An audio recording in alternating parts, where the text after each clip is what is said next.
Reciban un cordial saludo. Esta es la entrevista del Canal 25. Yo soy Manuel Acevedo. La entrevista del Canal 25, usted aquí puede verla en diversos horarios y en mi canal de YouTube. La entrevista con Manuel Acevedo. Agradezco la presencia en el set de la entrevista del Canal 25 de un distinguido amigo que yo aprecio mucho y que desde hace muchos años estamos ligados, él en su fase de defensor del transporte y yo en la comunicación. Y cuando yo era reportero hace muchos años compartíamos, pero la amistad se mantiene. Les hablo de Juan Marte, presidente de la Central Nacional de Trabajadores del Transporte. ¿Cómo se siente, Juan? O mirándome arriba de esta sillota, que veo que los pies están lejos del piso. La verdad que nosotros los enanos, solo tenemos... ¿Pero qué es lo que ha pasado? ¿Usted está más chiquito o qué es lo que...? No ve que una silla como que... Los pies arriba, a mitad de silla, Acevedo. Pues lo pusieron en una tribuna. Estamos bien, Acevedo. Estamos bien, gracias a Dios. En 6 meses, si pudiéramos decir, Juan, de cómo ha variado el mundo, la vida, el sector transporte, los afiliados a la CNTT, ¿cómo se han mantenido? ¿Qué han hecho ustedes? ¿Cuál ha sido el organigrama, el servicio que están dando? En la actualidad, ¿cómo están? En términos personales y humanos, los transportistas son guerreros, son gente luchadora, gente que se saben acomodar a todas las circunstancias. El que ha elegido tomar un guía a las 5 de la mañana y soltarlo a las 10 de la noche,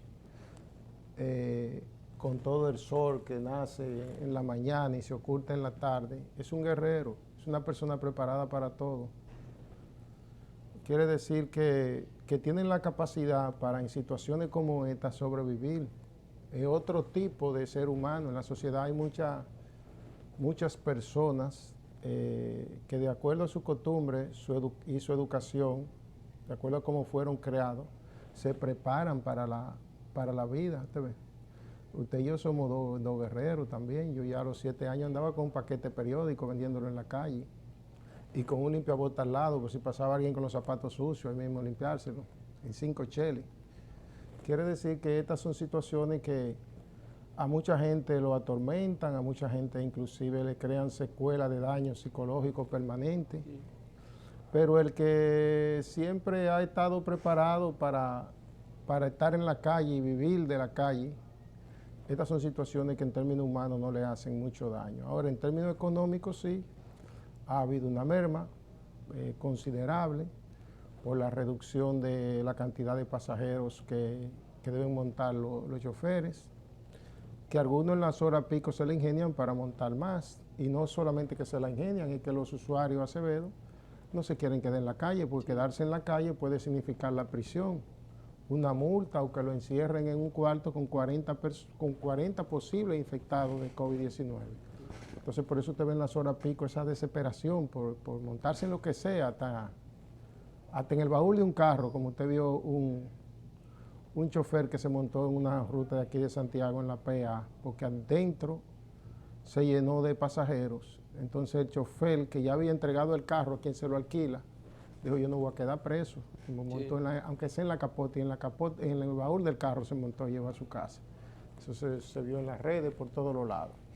Que sí, que en términos económicos ha habido sus situaciones, pero nosotros mantenemos la esperanza en Dios y en la voluntad política de nuestro gobernante para que la situación mejore, para que la situación cambie en beneficio del sector choferil, sí, claro, pero en beneficio de todos los dominicanos también. ¿Qué piensa del toque de queda entonces? ¿Que les afecta? ¿Qué piensa bueno, usted? El toque de queda debe ser mejorado, no quitado, ¿no? Nosotros no apelamos a que se quite de golpe y porrazo porque pudiésemos tener un rebrote. Alguna medida hay que tomar. No podemos dejar el país sin medidas sanitarias.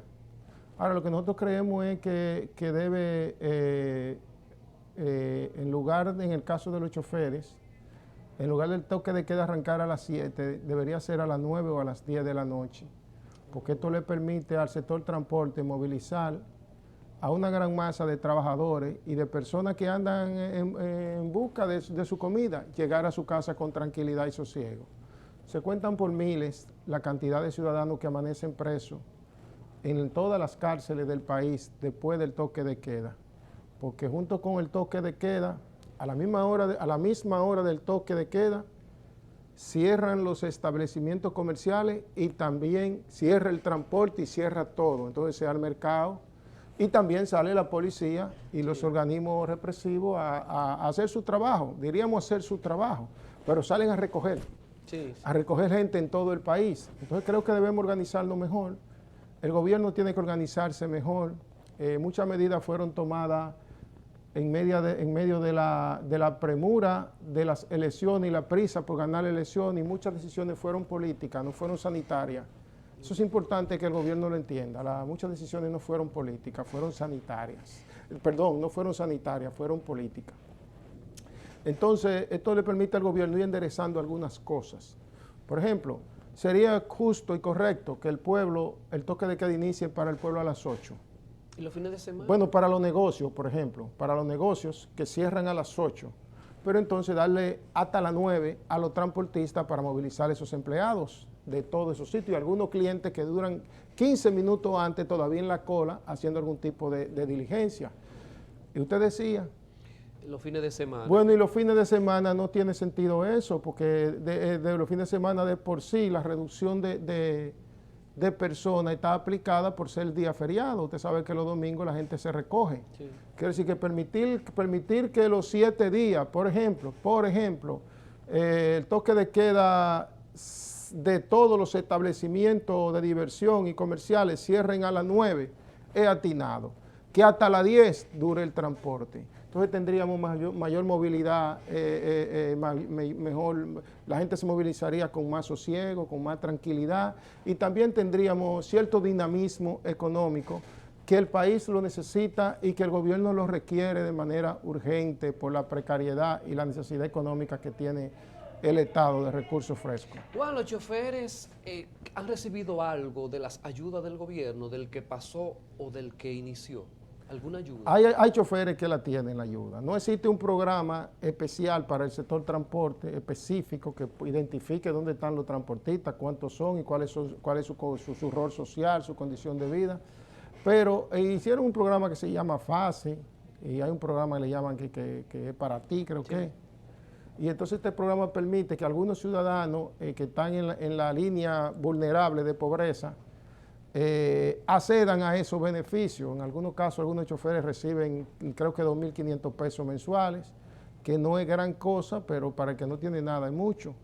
Pero han sido identificados mediante esa línea de pobreza, choferes que viven en condiciones paupérrimas. Y ahí han aparecido, pero no existe un programa actual. El único programa que existe es el programa del Bono Gas para los choferes, y una parte muy pequeña de ellos la tienen hace mucho tiempo. ¿Hay plan de pensiones?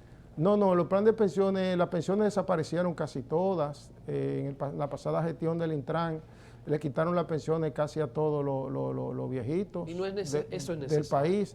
No existe un plan realmente efectivo, un plan que identifique al sector choferil. Recuerda que está desapareciendo el sector choferil como profesión. La mayoría de los choferes están siendo itinerantes en el servicio, llegan y se van porque ya el sector no produce lo necesario para por ejemplo, educar 4 o 5 hijos como ocurrió. Usted sabe que ser chofer era una profesión. Mi padre nos crió a 5 con eso. Claro que sí. Se presumía de ser chofer. Yo soy chofer de tantos años. Mira mi licencia categoría 2, categoría 3. Usted recuerda esos choferes que estaban ahí en la línea Duarte, en el Parque Los Chachaces. Esa gente presumían con su uniforme, de que ellos eran choferes y te tocaban a las 3 de la mañana y a las 4, a las 5 de la mañana para llevarte a la capital. Era un servicio de transporte puerta a puerta, donde ellos te buscaban a tu casa. Pero ya no. Entonces, en base a eso, Acevedo, y usted lo conoce muy bien por lo que reseña de su padre, en base a esa situación, el chofer era reconocido como tal en su comunidad, en su familia, en sus allegados, pero el Estado reconocía que esa era una profesión que no necesariamente estaba conectada con los organismos de protección del Estado. Entonces, para eso se creó la Caja de Pensiones, que se creó a raíz de una lucha de una Echosín, allá por los años del 1968, 67, 68, y se crea la Caja de Pensiones, Y para pensionar a esas personas que dedicaban 20, 30, 35, 40 años de su vida a la profesión de ser chofer.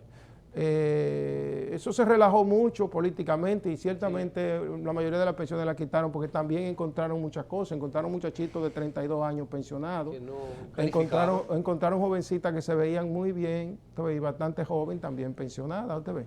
Sí. Entonces todo ese tipo de cosas cuando se detectó y se encontró inclusive aquí en Santiago irregularidades de las personas que manejan con el proceso aquí en Santiago. Entonces ellos decidieron de golpe y porrazo cortar todas esas pensiones. Lo triste es que sabemos que las reasignaron seguido a sus allegados. Lo triste es que sabemos que se hicieron alianzas con algunos sectores del transporte de la capital y le distribuyeron, aquí te tengo 20, toma 10 para ti, 30 para mí, toma tanto para ti, para que el sector choferil, que generalmente hace eco y crea situaciones de escándalo allá en la capital, entendiera eso como algo normal. Nosotros somos la única persona que hemos hablado de eso, porque inclusive la pensión a los que son dirigentes importantes de aquí de Santiago y de la capital, le dejaron su pensión aunque tuvieran 30 años, tuvieran 40 años. Quiero decir que fue un tipo de alianza, un tipo de componenda para cercenar y quitar una conquista fundamental del profesional del volante, del profesional del guía, del chofer de la República Dominicana. ¿Qué le pareció, Juan, la visita del presidente Luis Abinader con formación del gobierno y que ha anunciado, dos preguntas en uno, que piensa sustituir el medio de transporte? Como usted ha hablado, ha ido desapareciendo, pero ha planteado que quiere mejorarlo y a los choferes integrarlo a un medio de transporte más moderno. Bueno, la visita para mí ha sido una buena visita, es una visita de acercamiento, ya un acercamiento del presidente, se había acercado bastante como candidato, pero ahora como presidente comienza a acercarse con propuestas, con anuncios, porque hasta ahora todo es anuncio. Lo hizo en el sur corto, sabe que para el sur hay dos sur, un sur largo y un sur corto. El largo va hacia la derecha, hacia San Juan de la Maguana, Hondo Valle, Pedro Santana, Elias Piña, El Cercado, La Mata de Farfán, San Juan de la Maguana, y el corto va hacia la izquierda, Barahona, Pedernales, Paraíso, San Rafael, Los Patos, Enriquillo, Oviedo, Neiva. Entonces, hacia allá el presidente anunció proyectos turísticos, después vino aquí a la línea noroeste, específicamente en el área de Manzanillo, y anunció proyectos políticos. Entonces tuvo una visita aquí en Santiago de 3 días, donde hizo contacto con los principales líderes empresariales. Cuando los presidentes ganan y se acercan al liderazgo empresarial, generalmente buscan apoyo económico, buscan gobernabilidad, buscan gobernanza, pero también buscan apoyo económico. Y cuando se acercan a empresarios de la construcción, por ejemplo como Pedro Juan, como Manuel Estrella, con los que el presidente se reunió, entonces ahí los presidentes buscan, por ejemplo, ver las deudas que se tiene de obras realizadas y no cobradas, y ver cómo eso se reajusta para continuar proyectos de infraestructura que son fundamentales para los gobiernos dominicanos. Los gobiernos dominicanos centran su accionar de gobernabilidad y de ejecutoria en materia de obras en la construcción. La construcción es un buen escenario político y es un buen escenario económico para los gobiernos y para sus allegados. Entonces, por eso usted ve esa cercanía. En el caso de Santiago, nosotros vimos muy bien un presidente en contacto con el pueblo, un presidente que fue ahí a la Vicente Estrella, a donde Boli vende yuca y vende quipe y cosas. Su vehículo Tesla moviéndose por todos los lados en la ciudad. Eso es muy bueno porque los dominicanos el pueblo tiene que saber que el presidente es un ser humano de carne y hueso, que sufre, que siente, que padece, que se ríe y que llora igual que uno.